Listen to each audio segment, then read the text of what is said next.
I solemnly swear that I'm up to no good. Hi, I'm Moira. Today I'm going to be making a deep dive on the Marauders and the Marauders fandom and the history of the fandom. So how I'm going to do this is I'm basically going to split this video into two parts. I'm going to do the OG fandom and then the 2017, the current fandom. So it's going to split at 2017 into the two eras. But I'm going to be talking about the history, so we're going to start with, of course, the OG.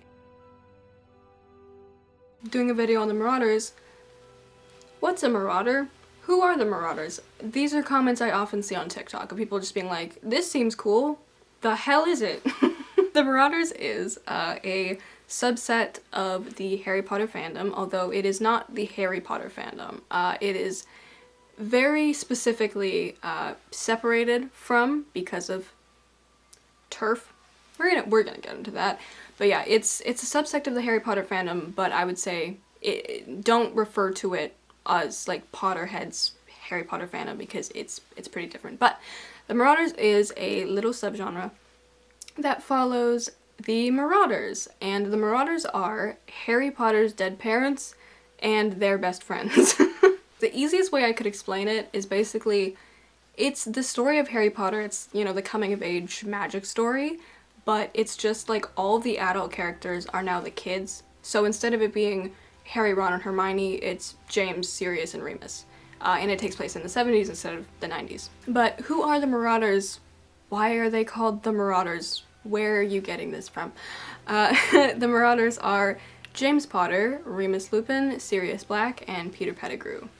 Lily Evans is often like the fifth character in that whole thing. How do they get their names? Why is it called the Marauders? Because of this, the Marauders map. This is canonically something that they made as teenagers. It was introduced as this like little mischief map, and it shows where everyone in Hogwarts is. People went, oh, they made a fun little map, which they got up to pranks because Fred and George use it. But they made it so Fred and George related. They were pranksters, and they were silly. And what if we made that a whole fandom? And so they did.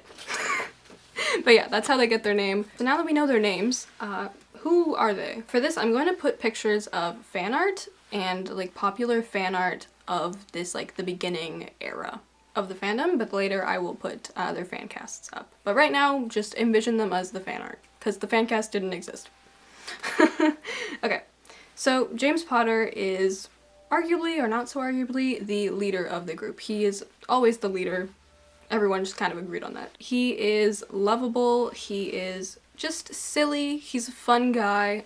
He's very much like a jock because he really likes Quidditch, he's really good at it. And he's like very wise, he gives characters a lot of advice. He's just silly, fun, good vibes. Sirius Black he's a smooth talker. I wrote down Daddy Dom. Okay, that was a joke. That was a joke. But he's like the bad boy of the group a little bit. You know, he has black hair. He has a motorcycle and wears a leather jacket.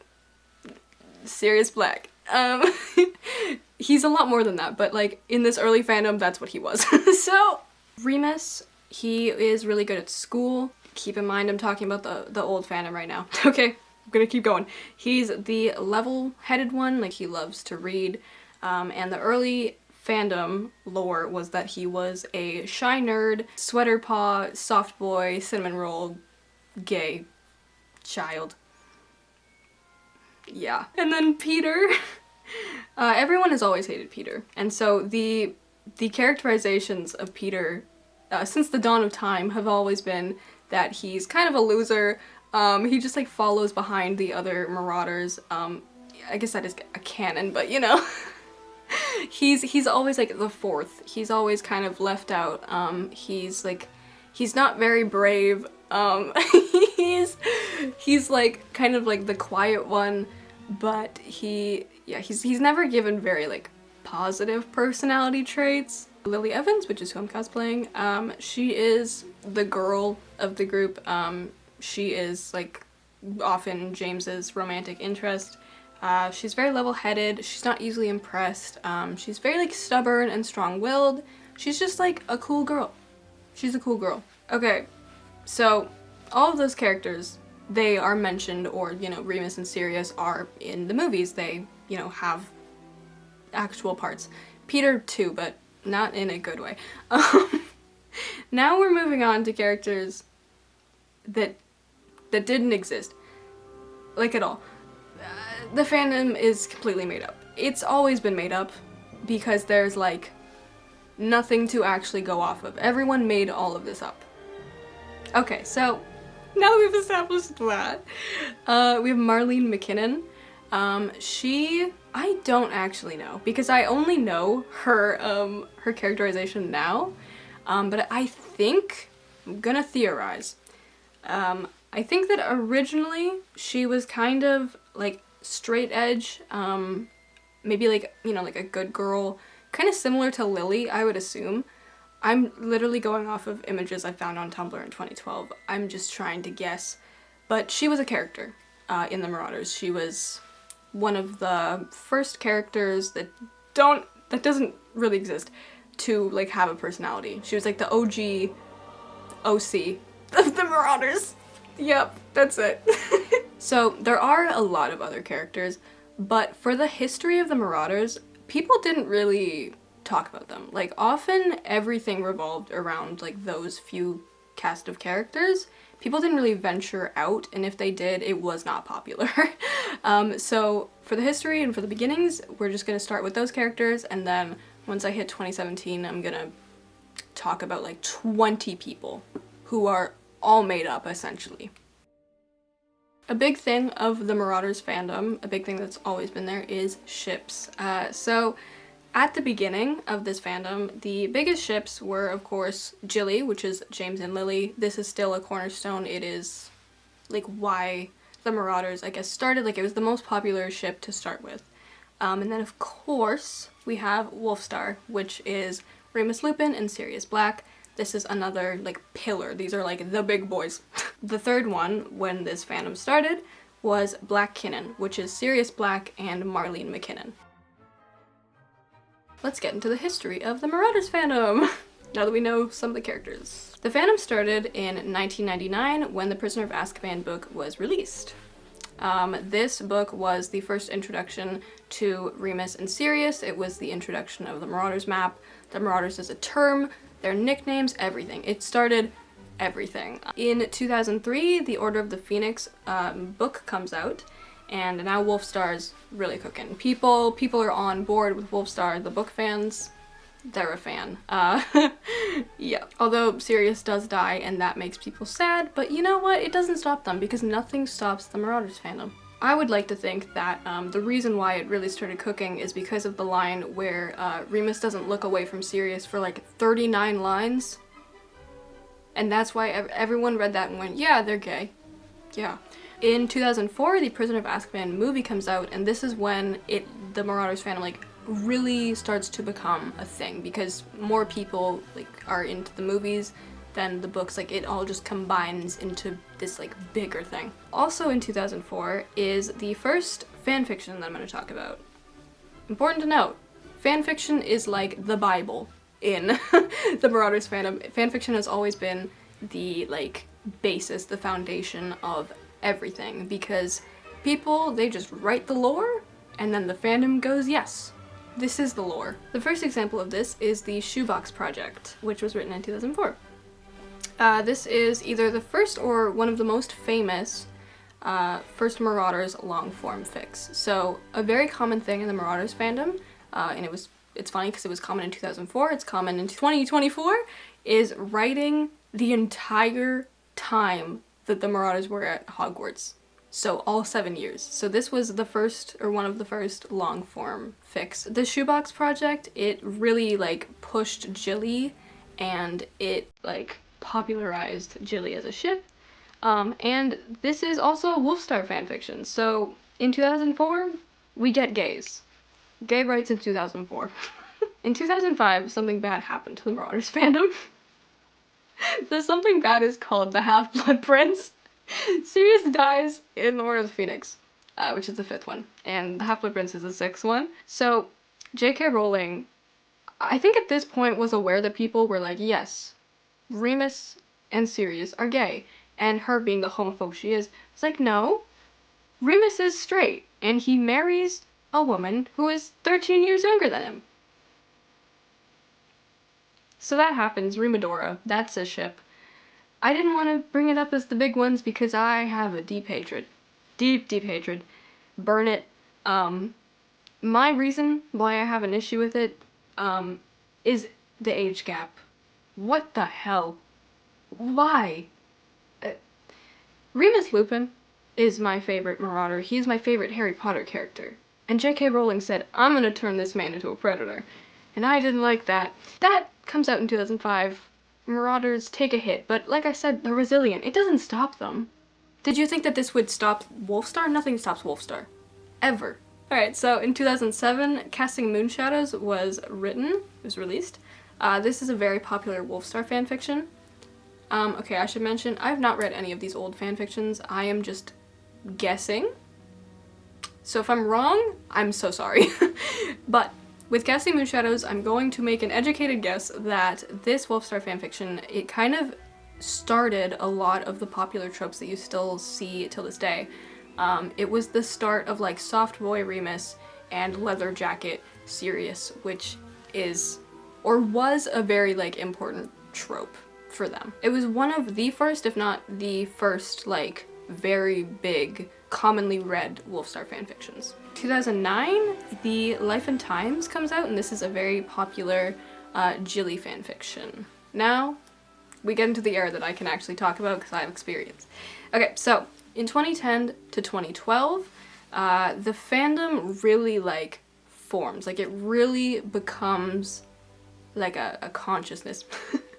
And with this, we have fancasts. So, fancasts are very integral to the Marauders fandom, and they always have been. Fancasts are basically fans casting actors as the characters. Hi, iPhone me popping in. I will occasionally splice in clips of me recording after I finished properly recording because I remembered things that I forgot to mention. Fancasts have been around for like a very long time. I found early 2005 fancasts that people made on LiveJournal. Lily was Lindsay Lohan and Remus was Ewan McGregor. So people have been doing their fun fancasts for quite some time. The common fancasts of 2010, 2012, and then onward were Aaron Taylor Johnson as James Potter, Ben Barnes as Sirius Black, Andrew Garfield as Remus Lupin, Dane DeHaan as Peter Pettigrew. For Lily, there was always like a bunch. There was never one in this era. The one that I remember seeing the most is Elle Fanning, but I don't actually think that one was very popular. The other popular ones were Sophie Skeleton and Karen Gilligan. So yeah, those are the Marauders of this era. You will see during this time, if you look up like anything Marauders on Tumblr during like the 2010s, you will see these actors meant to be these characters. So if you don't know what the Marauders are and you're just seeing Andrew Garfield and Ben Barnes and it's kissing, you're gonna be really confused. But that's just how it was. We're talking history, we're talking the fandom. I want to talk about fan art because fan art has always been like a very big part of this fandom because these characters don't exist, they don't have faces. Well, not the young versions anyways. They're made up. So artists went wild and they drew a lot of fan art and they still do. So I'm not really sure if there were any like very popular artists pre-2010s because like I couldn't find like one specific person that kept showing up. I did find a lot of like old Marauders art. I think the earliest art that I found was 2004. It's really funny looking at these all because 99% of the art from the 2000s that I found, it's all anime. They're all anime boys and it's very funny. I found art from 2006 that I find it kind of cute. It's them like chibi. They have little like animal ears of their animagus. I find it cute. I liked it. But yeah, so there was a lot of fan art in the 2000s, but there wasn't like one specific fan artist that was like the supreme artist. Going back to the 2010s, there is one artist that I can say from my own memory definitely stood out and was very popular, and that is Viria, or Vera. If that name doesn't ring a bell for you, you did not have a Percy Jackson phase. That's okay. If you did have a Percy Jackson phase, you know exactly who I am talking about. I didn't know until I was researching all of this that Viria started as a Marauders artist, but she did.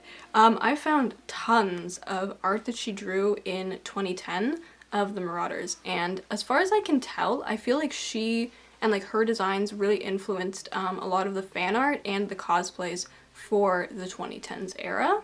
Something interesting that I found with this specific artist is I was looking through it and I kept seeing Sirius with a blonde girl, and I was like, oh, okay, that's Marlene. I click on it. It's Roxanne. Roxanne Malfoy is Viria's Marauders OC from 2010 that other artists would draw as a gift for her. Crazy. Crazy sentence. Crazy information. Never knew that. Yeah, Roxanne is not a character.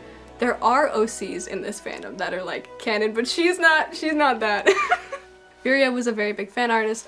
She drew a lot of Jilly. She was always what I associated with Jilly. I think I made like edits specifically of her Jilly art. So there's that. In the 2000s, people were drawing Sirius with straight hair, but I think Viria really like cemented straight hair Sirius. I was a victim of straight hair Sirius. I cosplayed him with straight hair, and you know, it was a dark time. It was a dark period, and I've healed. So between like 2012 and 2016-17, not a whole lot really like happened. Everyone was just like running rampant with their new fan casts, which were totally white. Sorry. They were running rampant. They were making edits. They were making weird like Harry Styles looking edits on Tumblr. They were really just having a good time. The Marauders fandom was pretty popular on Tumblr during this era because of course it was. It was the 2010s. One thing that did happen throughout this time is the decline of Black Kitten as a ship and the increase, the rise of Wolfstar. So during this period, Black Kitten, Sirius, and Marlene, people stopped shipping it. People didn't really like draw it. It fell out of popularity while Wolfstar rised. I think that's probably just because of like the change in politics of fandom and just like more acceptance of gay ships and like representation. In the early days of the Marauders, there was a lot of people who were like, no, they're fully straight, and there was a lot of people who didn't like Wolfstar despite it being like one of the most important things to the fandom. But once it was like around 2015-16, there was a lot more acceptance, and there was apparently a Wolfstar and Black Kitten war at some point. I don't know when that was. I was not around. I was in the Marauders fandom for the first time in 2016 when I was 12 years old. So, just as like a recap of this era, because everything is about to change. All of our characters are white. A lot of them are straight. James Potter is straight. Lily Evans is straight. There's only really Marlene. There's some background other characters, but they aren't often in fan fictions. The year is 2017. The Marauders fandom, very much still alive. It literally has never died. Something is looming. The thing that is looming is all the young dudes. This is so dramatic, but it deserves to be. 2017. All the Young Dudes is written by Taylor Swift. No, it's written by Miss King Bean. This is a new era, it's a new time. So this fanfiction comes out. It doesn't actually go crazy at first. It only really gains popularity in 2021, but people did like it. It was, you know, very avidly read. Yeah, it was a very well-liked fanfiction. It was a canon-compliant fanfiction that was a long form, which is the same that you could see throughout, you know, all the other fanfictions. It had Jilly, it had Wolfstar. It was, you know, pretty similar. However, it had Wolfstar. But this wasn't your average Wolfstar. It had Remus Lupin, but it wasn't your average Remus Lupin. What made All the Young Dudes different and what really made it divide and change the fandom forever was the characterization of Remus Lupin. So up until this point, this whole point, all of this fan art, all these fan casts, all of it, it is under the pretense of Remus Lupin is a soft boy. He likes chocolate, and he likes tea, and he likes books, and he's really smart, and he stutters when he speaks. Miss King Bean said no. She said, I'm gonna do something that no one's done before, which is make Remus Lupin mean. So, she changes his backstory in this fanfiction to be that he is an orphan and that he grows up in a boys' home. Canonically, he has his parents, they just are just there. There's no interaction, he just has parents and he's like middle class. But Miss Kingbean said no. She said, your father killed himself because you got turned into a werewolf. Your mother, she's gone. And you live in a boys' home. Literally in the first chapter of All the Young Dudes, she wrote like, and Remus is rough around the edges, which, yeah. So, Remus's characterization in All the Young Dudes is that he is sarcastic, he is kind of mean at times, he is just like more combative. He still likes chocolate, he still likes books and reading, like this, you know, the foundation of his character is of course still there, like he has his scars and, you know, curly brown hair, you know, he's still Remus Lupin, but he's edgy now, and he smokes cigarettes, and he's different. All the Young Dudes it was written between 2017 to 2018, it was completed in 2018. It was like fairly popular, but something important happened, which is called the global pandemic. In 2020, the pandemic happens, and as you know, and this meant that everyone was locked inside, and this, like, caused a surge in a lot of fandoms and, like, fandom culture, because people were bored, so they watched or read stuff, and so they consumed media. Something that also happened was that 2020 was a pretty political year, you know, it was very important with all of the Black Lives Matters and all of that happening. There were some people who had some pretty bad politics in that year. For this part, I'm gonna kind of just less talk factually, more just my own opinions, because I got a lot to say. So in 2020, J.K. Rowling outs herself as the worst person alive. She goes onto Twitter and she writes a bunch of transphobic stuff, and she just keeps going. And she basically outs herself as a TERF. She is a massive transphobe, and during 2020 and onward till this current day, she is incredibly discriminatory towards trans people. She is one of the most, like, harmful fucking people in politics against trans people. She's just, like, an actual monster. So when this happened, the Harry Potter fandom kind of broke. Understandably so. At this point, I wasn't into the Marauders. I fell out of the Marauders fandom in 2016. I briefly got back into it in 2019, but I wasn't in it during, like, I wasn't fixated on it during 2020. But I know that I definitely did, like, distance myself from Harry Potter during the early 2020s because of this.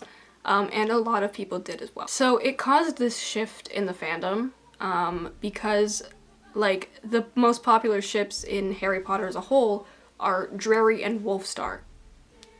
Gay.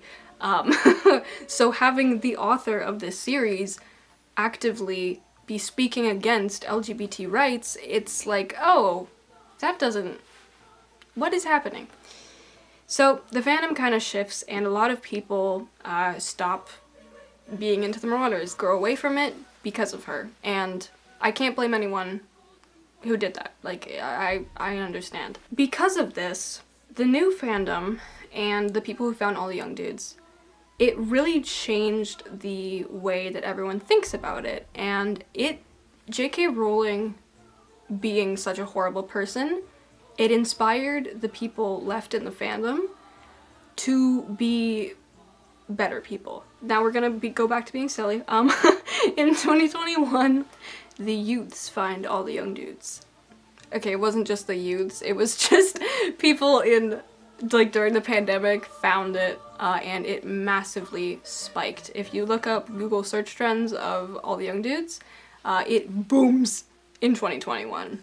People found this fanfiction in 2021, even though it was, like, multiple years old at this point. They found it and they loved it. They loved every second of it, okay? They ate it up. In 2022, All the Young Dudes peaks, and it starts this whole new resurgence of the Marauders fandom. This is, like, the biggest peak since, like, the 2010s, and unlike the 2010s, now J.K. Rowling is a horrible person and everyone hates her, so everyone looks at the fandom very differently in this era. 2021 and 2022 is when the fandom really started changing. They started changing things that had been pretty, like, cemented and pretty foundational for a really long time, because All the Young Dudes was the most popular thing, and it changed Remus's characterization, which had always been the same up until that point. And so it's like, if we can change Remus Lupin, we can change more things. People started toying with the idea of, because of J.K. Rowling, turning the Marauders into a more inclusive fandom, into a more diversified fanon. People started writing a bunch of fan fictions with, like, different characters having different races.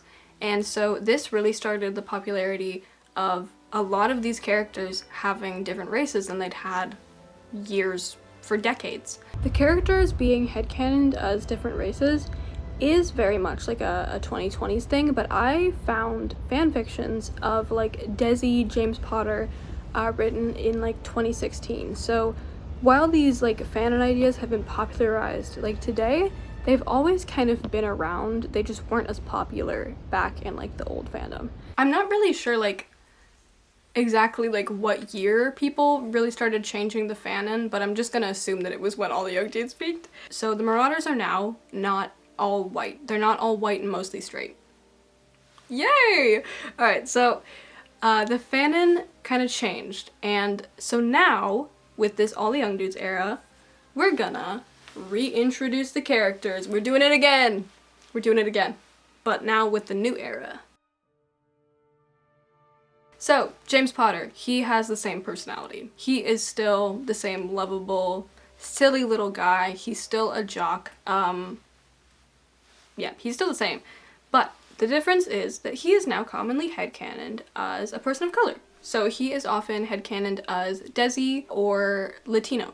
Sirius, same personality. The only one who had a personality and, like, characterization change in the fandom is Remus. Everyone is pretty much the same. Sirius didn't have, like, a giant race headcanon change, but some people do headcanon him as Asian.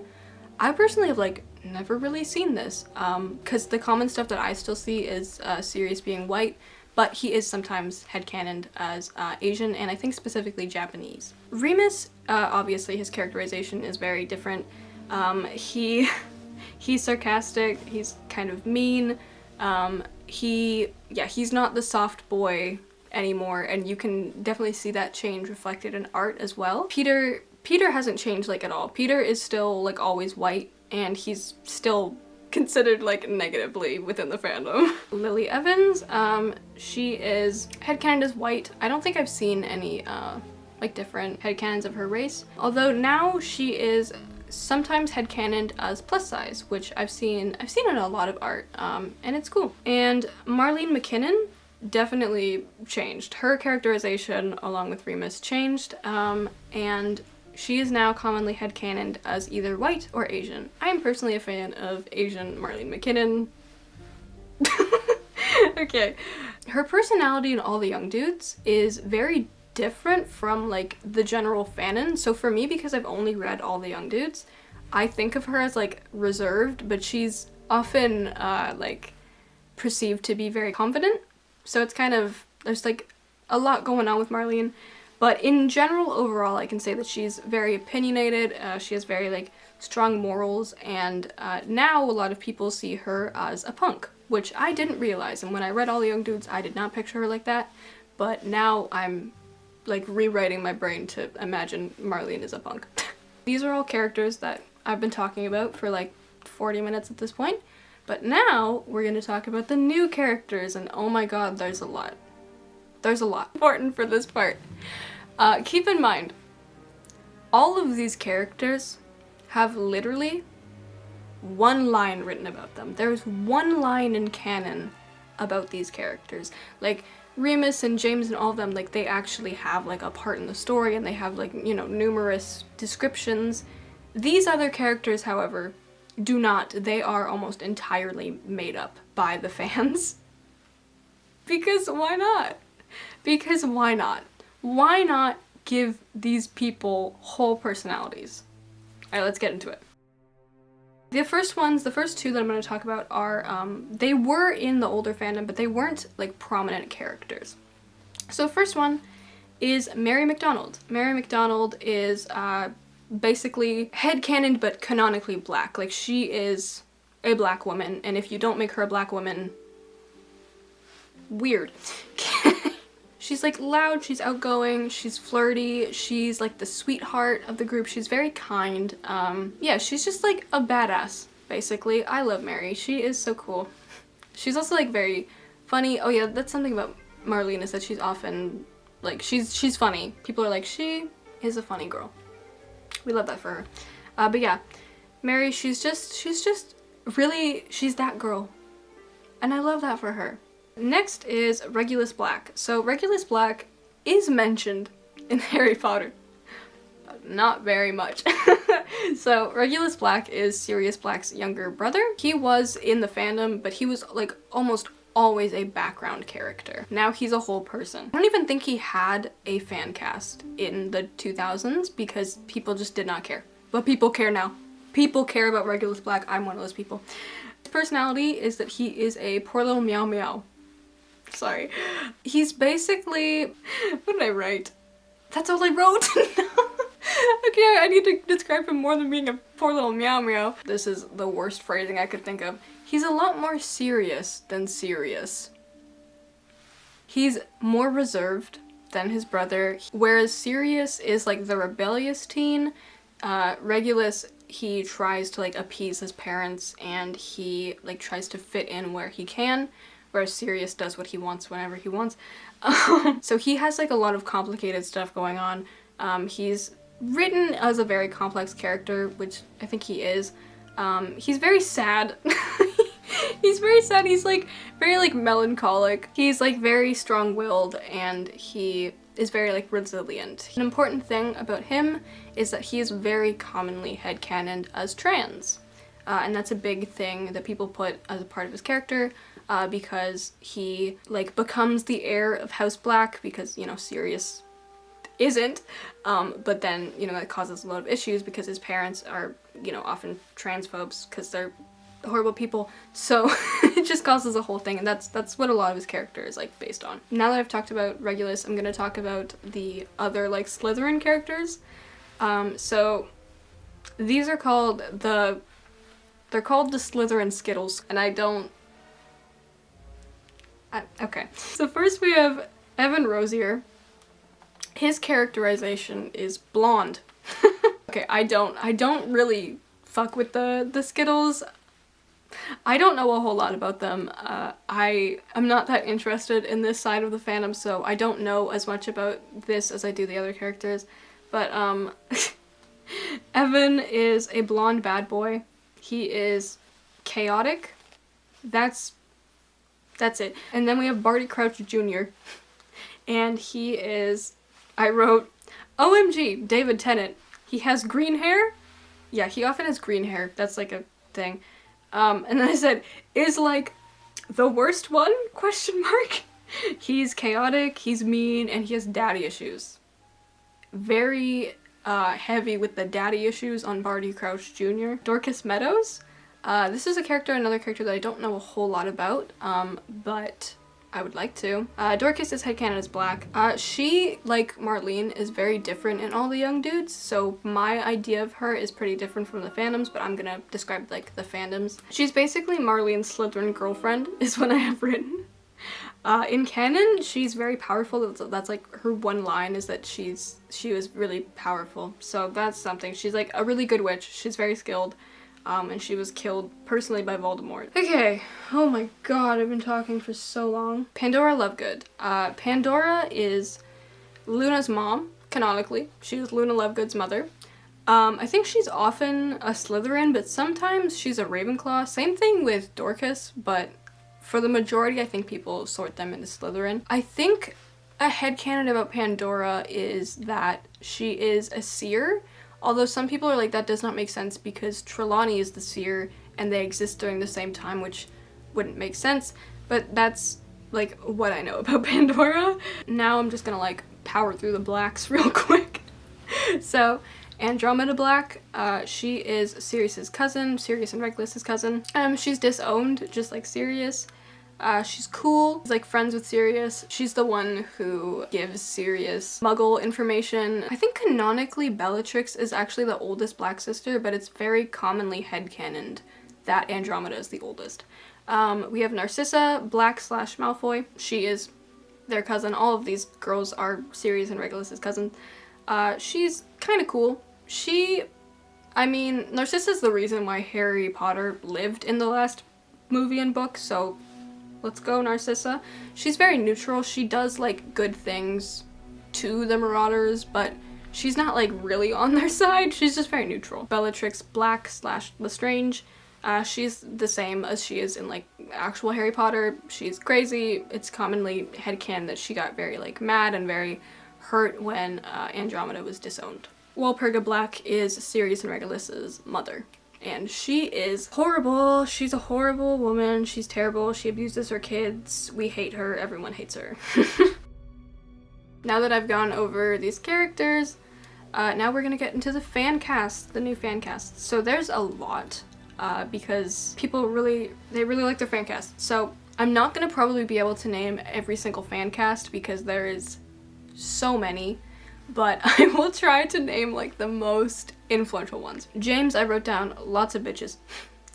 So the main four are still fan casted as their old fan cast, but they have like additional ones. So he's still fan cast as Aaron Taylor Johnson, but he's also fan cast now as Dev Patel. One that I've seen a lot in the past was Nick is Not Green, but I don't really think that that's popularized anymore. But like it definitely was a thing when I popped back into the fandom in 2023.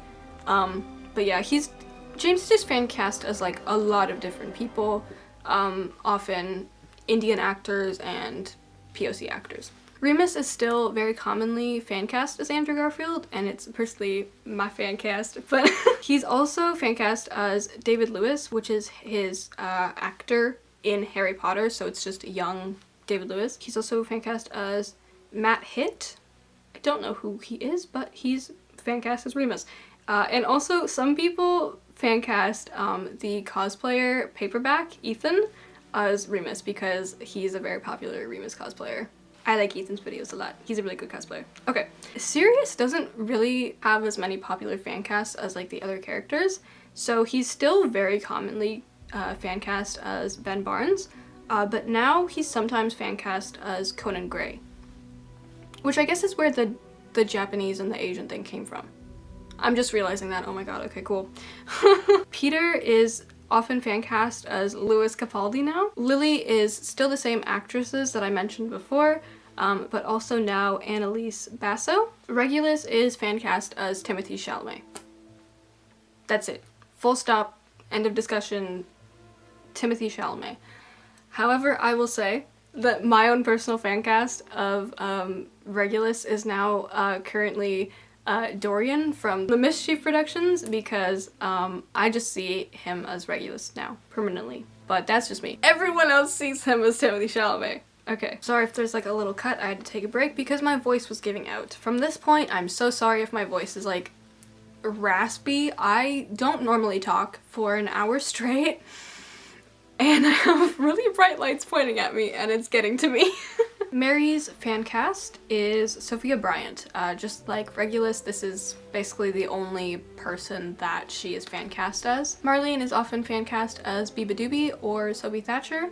A personal one that I like and that I have seen a little bit is Suki Waterhouse as well. I'm gonna butcher their names. So sorry. Evan is fan cast as Casper von Pulo. What flavor of European even are they? I don't know. Should this be French? I don't know. Casper von Pulo? Help. Barty is fan cast as Maxence Danette Fusevau. I tried, okay? I'm so sorry. Maxence Danette Fusevau. That's closer than what before, okay? Little bit of redemption, little bit, okay. Common, but not as common as it should be, fan cast is young David Tennant. Do I care about Barty Crouch Jr. in the Marauders fanon. No, I care that everyone should be using young David Tennant because it's David Tennant. Come on, guys. He's right there. He's right there. Please.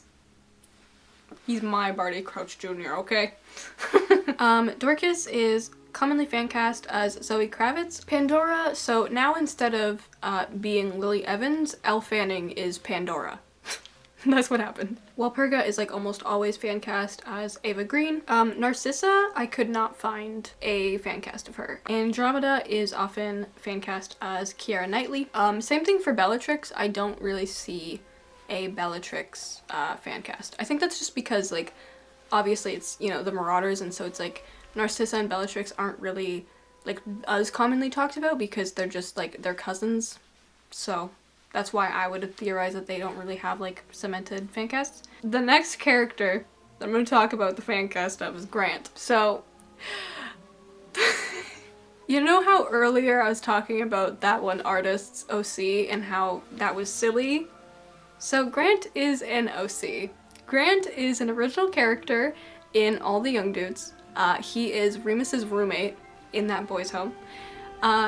He is Remus's partner for 13 years when Sirius goes to Azkaban, and he is fan cast as George McKay.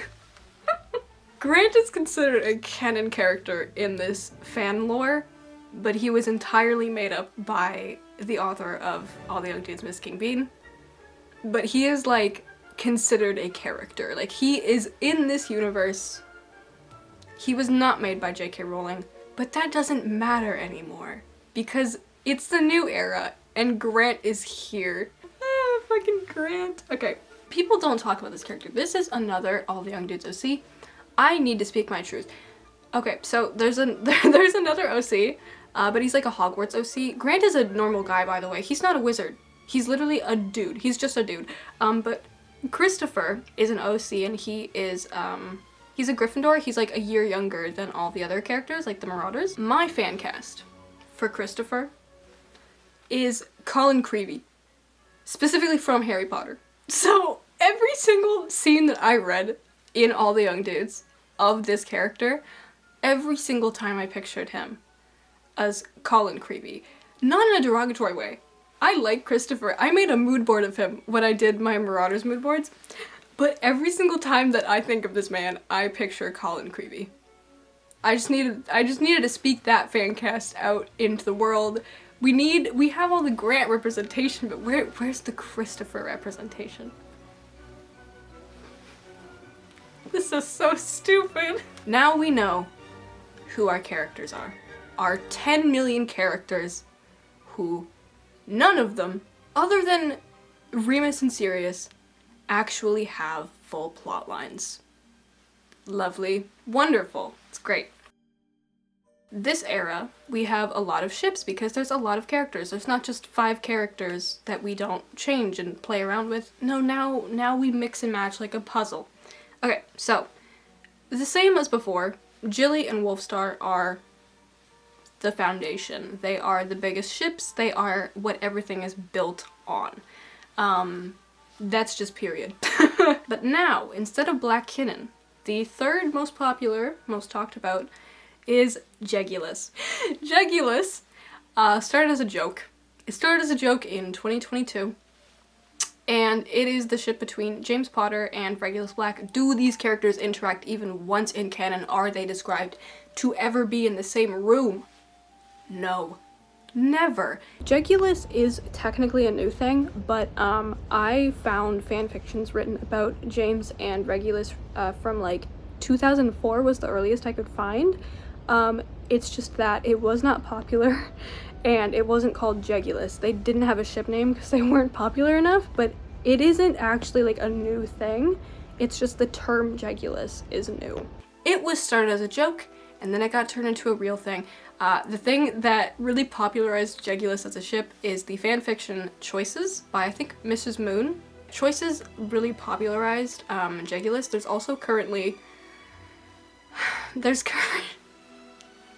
currently a very popular Hunger Games AU fanfiction of Jegulus called Crimson Rivers, which is an insane sentence to speak into the world, but it's like very popular right now. So if you get into the Marauders fandom like through this video, you're going to see a lot of Crimson Rivers right now. Take a break because my camera's gonna die. I start talking about Jegulus and I kill my camera, okay? The air conditioning started, so the stars are going to be blowing now. Sorry if that's distracting. Jegulus is a very popular thing now. It started out as a joke, but then people were like, no, this is actually great. At first, I was like, what the hell? What is this? And often people who were fans of the Marauders in the past are very critical of this ship, and like, at a first glance I can understand why, because it's like, why are we shipping James Potter and Sirius's brother? What's happening? But when you actually think about it, the dynamics of Jegulus are very much like, I'm gonna fix this broken little emo boy, and I'm a jock, and he is sickly looking Victorian loser, and we're gonna date, and that's the dynamic. And I kinda get it. I'm not gonna lie, I might now be a Jegulus shipper. I'm only a Jegulus shipper because of a fan film that I watched. I will talk about that later because I love it. Unfortunately though, I do have to reveal that I am a Jegulus shipper. I'm sorry. Along with Jegulus, there is Jegulily, which is the poly ship between James Regulus and Lily. Because people were like, well, I like Jilly, but I also like Jegulus, so they're all going to date each other. You would think that there'd be like a war between the two. There kind of isn't, because often people write it so that Jegulus happens like earlier in the years, and then Jilly becomes like endgame, and like it follows the canon. So it's basically like Regulus is James Potter's like teenage fling. That's like common fanon lore. That's like what the ship was based off of. Moving on past all that. There is Mary Lily. I don't know how to pronounce half of these, and I'm so sorry. It's the ship between Mary and Lily. In the fix where Jegulus isn't only a fling, we have to put Lily with someone, so we put Lily with Mary. Next is Maryleen. It's Mary and Marlene. They are always in canon, like, in fanon, there's no canon, but they're always like portrayed and like seen as like best friends. And I'm not gonna lie, when I was reading All the Young Dudes, I literally thought that their like storyline was that they were gonna be gay, and so I was actually really surprised when they weren't, when they didn't get together, because I literally thought that like they were jealous of each other, like, yeah. But Maryleen is a ship. It's really cute. I like it. Next is Dorleen, which is Dorcas and Marlene. Let's go lesbians. Let's go. I don't know much about this ship because I don't know a lot about Dorcas, but it seems cute. I like the fan art. I enjoy the fan art of all of these ships. It's all very good art, very good cosplays. I love it. Rose Killer, which can anyone actually explain why they're called Rose Killer? It is the ship between Evan and Barty Crouch. Edgy bad boys who are wizard fascists kiss. I think this started as like a crack ship, like it was meant to be a joke, but like all things in this fandom, people then took that seriously and they ran with it. Panda Lily, which is Pandora and Lily. I don't see this one around as much, but it does exist. Aaliyah's gonna love this term. We have Starbucks, which is the ship name. It's great for Sirius and James. This is not a very common ship. It's not very popular because people don't mess with Wolfstar. It's, you know, it's frowned upon, it's looked down upon to ship Wolfstar with anyone else. It is not a common occurrence. I am on the side of you cannot mess with Wolfstar. We can't mess with Wolfstar. Don't do it. But it does exist. It's a silly ship. Basically, Jegulus is a stand-in for Starbucks, but some people still ship it. The last ship that I have written down is Grant and Remus, which technically is a ship, and people do draw fan art of it, so it's canon. So those are the ships of this era. It's very much still Jilly Wolfstar, as always, because that's That is the Marauders, TM, but now Jegulus is a new behemoth. Now I'm going to talk about the aesthetics of this fandom, of this era, specifically like all the young dudes. I think it makes the fandom so like vibrant. It gives it a lot of personality, if that makes sense. So the aesthetics, I tried to like have a little, like I have like, you know, floating stars, which is very all the young dudes, but you can only see one blue one. It didn't work. Anyway, the aesthetics are very 70s because this all takes place in the 70s. It's very much David Bowie, it's very much record players, dark academia, brown, yellow, we love it. The moon, love the moon as an aesthetic in this fandom. A lot of fan art and cosplays will include 70s like style. I am literally a representation of that. I did 70s eye makeup for Lily today because it's fun and why not. I'm just gonna talk about the things, like the aesthetics and things that are associated with the main characters, like in this era. It's interesting because I was trying to think of like the counterpart of this for like what the characters were associated with in the 2000s, but it's like they didn't have a strong like aesthetics. There wasn't even that much of a overall aesthetic of the fandom of the Marauders before now. Like I really couldn't think of anything, and I've been in the fandom in the pre all the young dudes. There wasn't really this like theme overall, but now there is, so I'm gonna talk about that. James is currently very associated with red Converse. I don't know when or how this started, but I agree. He's associated with Lightning McQueen Crocs. This, I've literally seen this so much, and I love it. And I think it's amazing. Did cars exist in the 70s? No. Will I accept breaking the timeline for Lightning McQueen Crocs? Yes. He's associated with Spider-Man and like deer because, you know, he turns into a deer. Sirius is very, very heavily associated with stars because, you know, his name is a star. He's stars. He's associated with star-shaped sunglasses, leather jackets, eyeliner, Led Zeppelin, T-Rex, just like the edgy side of the 70s basically is like what people associate with Sirius, and I'm all for it. Remus is associated with chocolate, the Mooney Toast, which is, sometimes I say these words out loud and I'm like, wow, this is really stupid to say. The Mooney Toast is the toast that Remus Lupin makes in All the Young Dudes, where he puts 4 different condiments on each slice. Yes, I have made the Mooney Toast. It was okay, but also I didn't have like the best choices of condiments. I'm sure his tastes better. Okay, he's associated with the toast. He's also associated with David Bowie and cigarettes because he smuggles cigarettes in the fandom. Peter is associated with plants. He's very like herbology. It's kind of like giving Neville Longbottom, except Neville Longbottom is everything that Peter wishes that he was. He's associated with bread as well. That's something that I've kind of seen. And he's also associated with rats. Kind of as a joke. He is a rat, but he's associated with rats. You know. For Lily, the only thing I wrote down was Newsboy cap. It's because the only time that you see her in canon, she's wearing this hat. So that's why. Lily is associated with like a lot of like flowers because, you know, Lily, it's like Sirius, how it's like stars because it's in the name.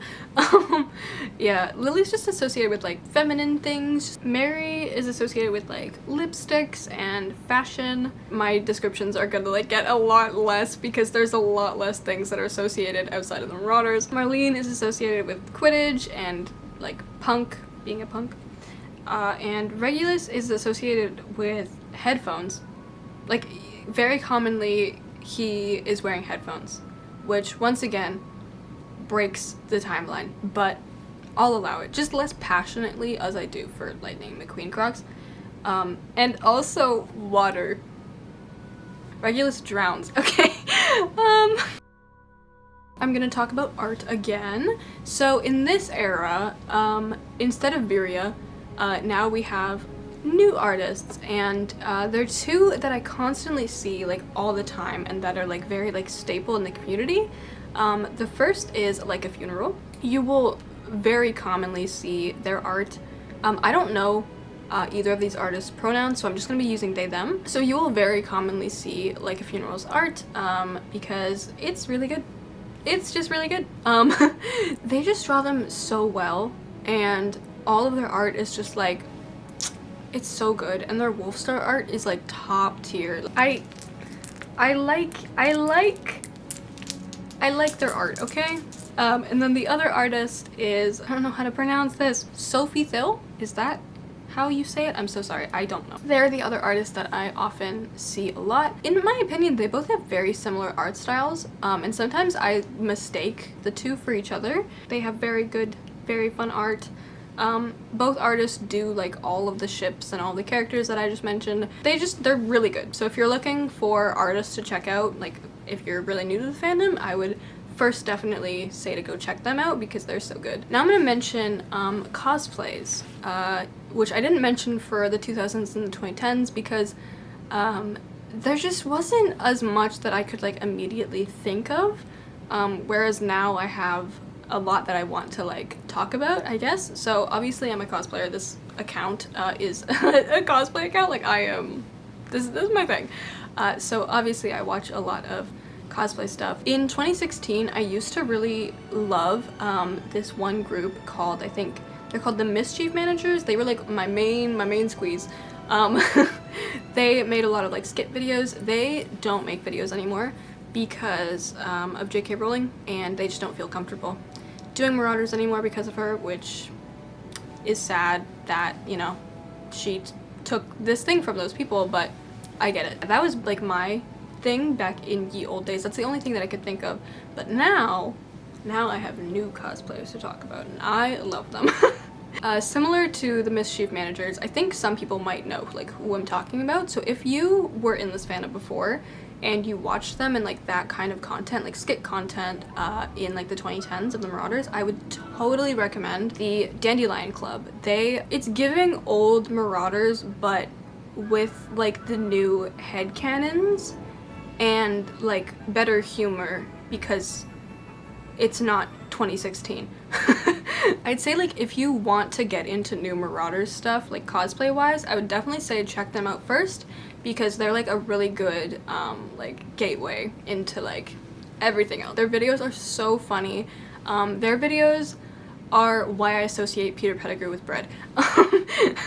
So yeah, I just want to give a shout out to them because they're so funny. Now I'm going to geek out a little bit, as if this whole video hasn't just been me being a fucking nerd. The fandom has changed a lot. The content that people make has, you know, shifted with that. And something really, really cool that has happened because of how horrible J.K. Rowling is that fans of the Marauders have decided to make these fan projects that focus on inclusivity, diversity, and just like queer themes. And there's multiple fan projects that have popped up in the last few years that are making really amazing stuff with a really great message, and they're making such a great positive impact. The one that I really want to talk about and that I love so much is the Mischief Productions. This fan film, this group of creators, they're so fucking good. If you're gonna check out anything that I've mentioned in this whole video, I would say it should be them. I've been watching like cosplay videos, making cosplay videos for so long, and I've never seen a fan film portrayals of fictional characters done so well by fans. Like, it's so good. The Mischief Productions is a fan film that focuses on the Marauders, obviously, and they do basically everything that I just mentioned. They do a bunch of like all the ships. They have Jilly, they have Wolfstar, they have Jegulus, they have Dorleen, they have Mary Lily, like they got it all. They got it all. They make such high quality content, and their whole production focuses, like I said, on inclusivity, on diversity, on queer themes, and helping diversify the film industry. They are trying to make a full-length film, like, for the Marauders. Like, they're writing a movie and they're gonna like produce it and like make it. But they're trying to reach a goal right now. So if this interests you and if you want to go donate, I would totally encourage you to do so because it's going towards an amazing cause and like the content is gonna be great. So I will leave links to the Mischief Productions in the description, and I will also leave a link to where you can donate if you want to help fund their film. Sorry, I just really, really love film and cosplay combined. That is the fandom. That was a lot. Hopefully that made sense. So now I'm going to talk about the basic timeline. So now we know the fandom, now we know these characters, all their relationships, what actually happens, like what takes place. So I'm not going to do a like really, really in-depth timeline because almost like any other Marauders video I say that you'll find breaks it down for like a very long time. And I just don't want to do that because there's so many people who have already done that, and mine is more focused on the fandom. The timeline goes from 1971 to 1998. In 1971, it is first year. This is when the Marauders meet, they become friends, and they call each other the Marauders. They develop the Marauders name. Often it's because they overhear it and they think that the Marauders sounds cool because they're 11-year-olds and they're like, hell yeah. We're the Marauders now. Second year, this is canon. They find out about Remus being a werewolf because they live with him. Sirius gets married.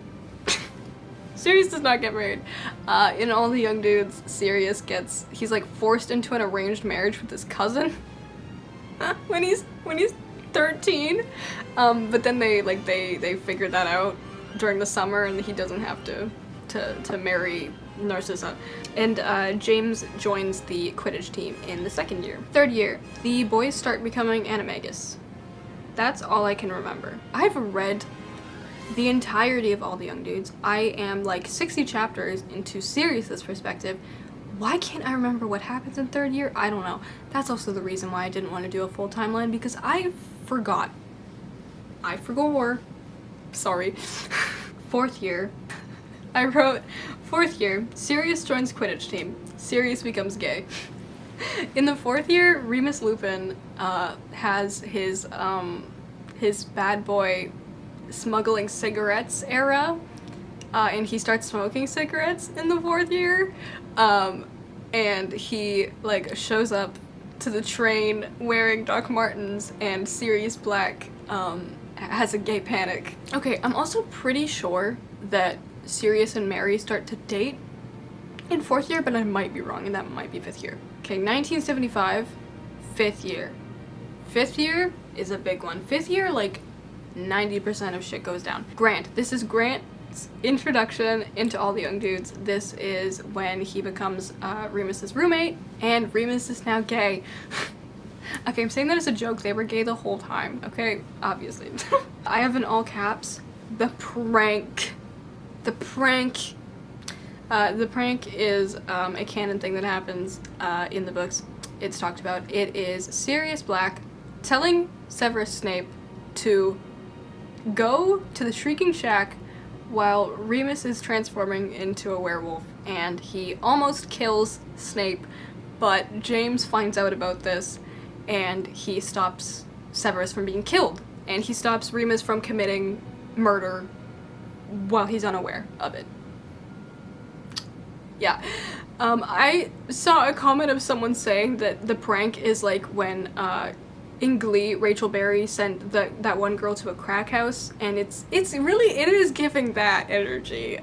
Yeah, the prank is a big like drama fest. It's a lot of angst in the stories. I think it's debated on whether it happens at the end of fifth year or like during fifth year. For me, in All the Young Dudes, it happens at the end of fifth year, so like during the summer Remus is mad, but depending on the fic, sometimes like if it happens during the school year, like the friend group is like very angsty the whole time.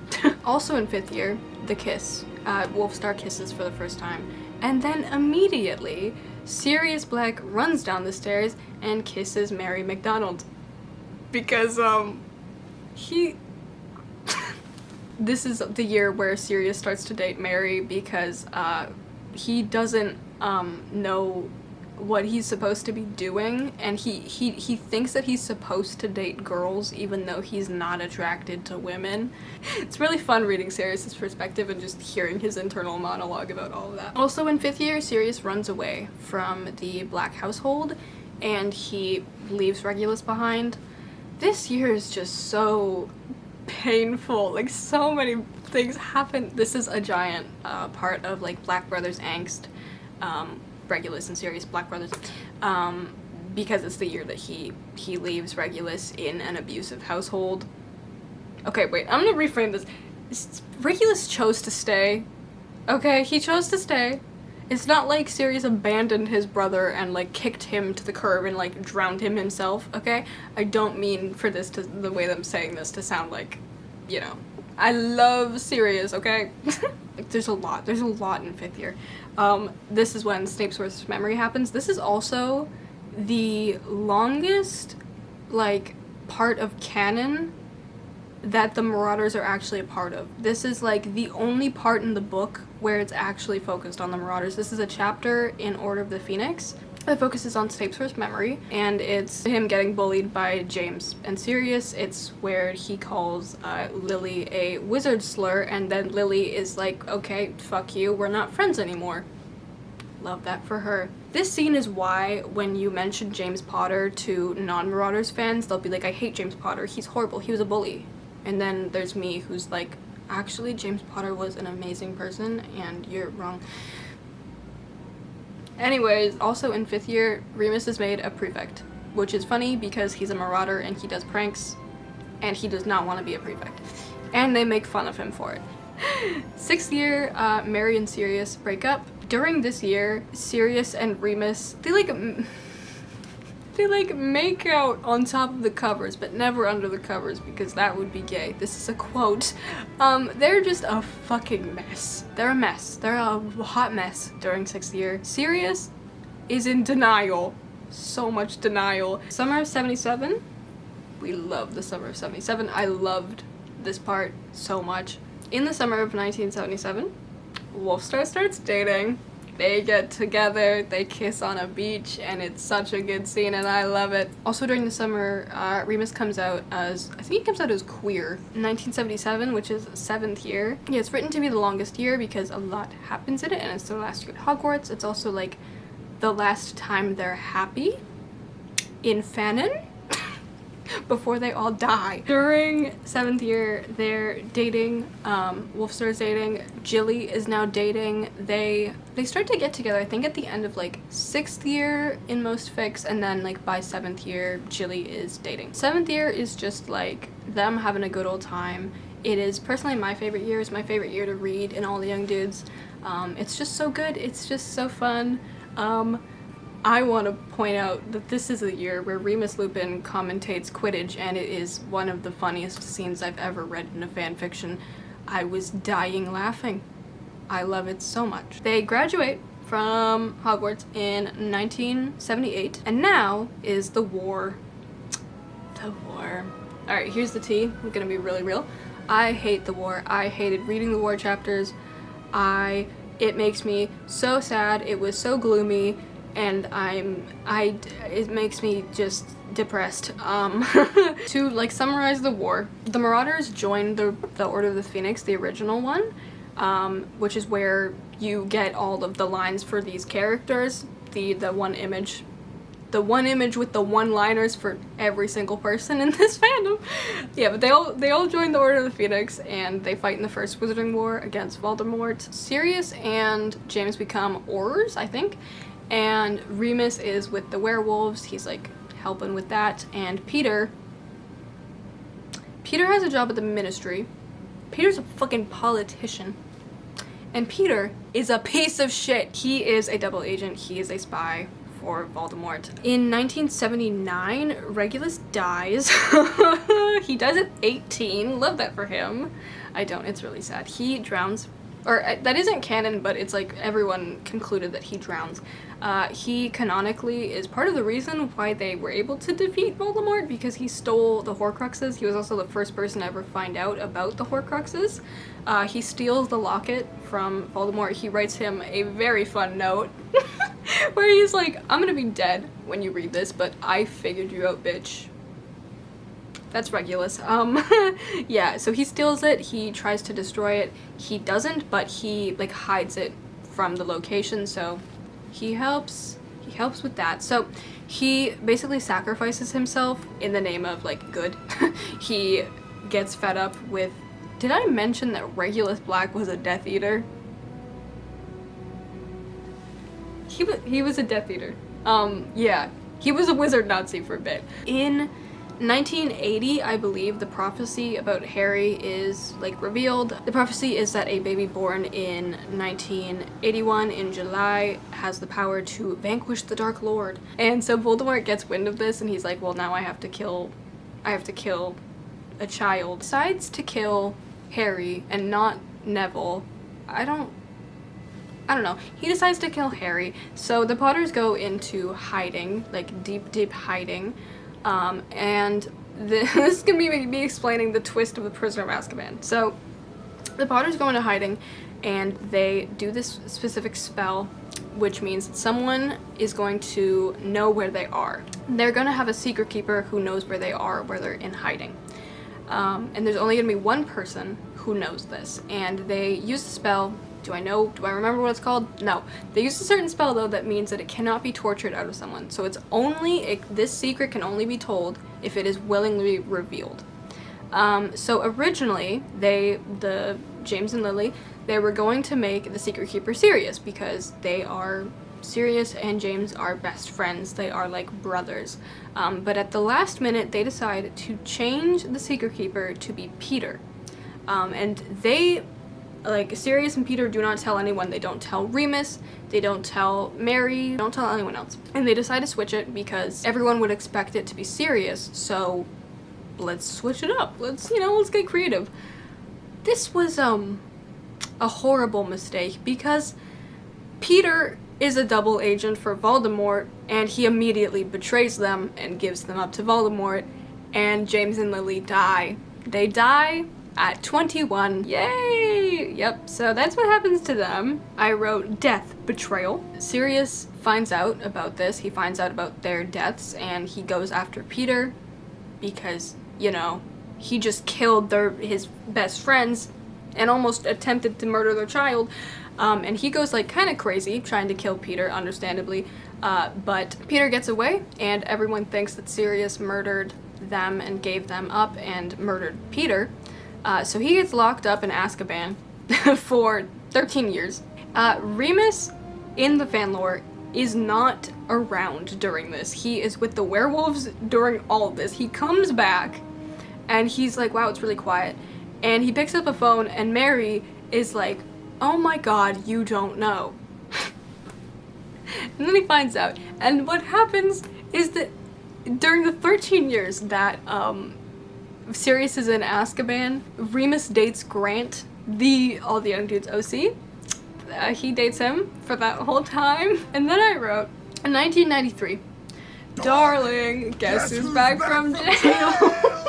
In 1993, Sirius breaks out of Azkaban, and in 1994, Sirius and Remus reunite in the Shrieking Shack. This happens in the movies. We're getting out of Marauders territory and into, like, actual Harry Potter. I'm not going to explain the plot of the whole movie. They reunite, and Sirius awkwardly lives with Grant and Remus because they live together in Sirius and Remus's apartment that they bought when they were, like, 20. The three of them live together for, like, a little bit, but then Grant is like, okay, this is obviously, like, the love of your life, and I'm just really sad. So he leaves, and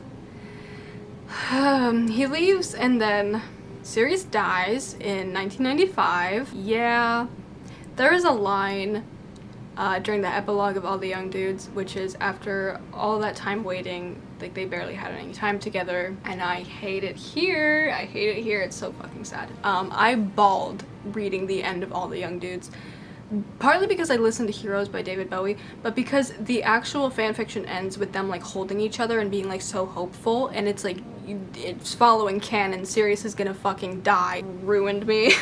In 1998, Remus dies, and now we're all dead. That's how it ends. That's how the Marauders ends. Yeah, they all end up dead. The only one who lives is Mary, and she is commonly headcanoned to have obliviated herself, which means she made herself forget all of her memories. Yeah, that's it. Okay, also my light is, it like died during this, so sorry that my lighting just changed. But yeah, that's how it ends. That's the Marauders. It's not actually everything. I definitely left out like some things, and there's so much, and there's so much fan lore that's like, it's so deep. It's pain and it's suffering, but it's fun. A very fun fandom, despite, you know, how much pain and suffering there is in it. Trust me, it's fun. I know it sounds really unfortunate at the end there, but it's worth it, okay? It's worth it. Dude, my light is fully dead. Like, my light over here is just lighting my face right now. That's it. That's all I have. Like I said, there's still so much that I shouldn't even like talk about. The Marauders is something that I've deeply loved since I was a child, like, you know, since I was 12. And it's just been really cool to see the fandom like grow and evolve into something that's just so like amazing nowadays. And I brought my wands and I didn't like use them at all in this video, but I have James and Remus's wands because I'm mentally ill. I hope that you've enjoyed this video. If you watched the whole thing, thank you. This was so long, but I hope that I did the Marauders justice. I was mostly just talking about things that I like knew, so I'm sorry if I got anything wrong. There is so much fan lore. Read all the young dudes. Check out the Mischief Productions, and just have fun. Have fun with the silly Marauders. It's so silly. Wait. I have an idea. I have an idea of how to end this. Okay. This is so stupid. Mischief managed. Okay, we're done here. Goodbye. Thanks.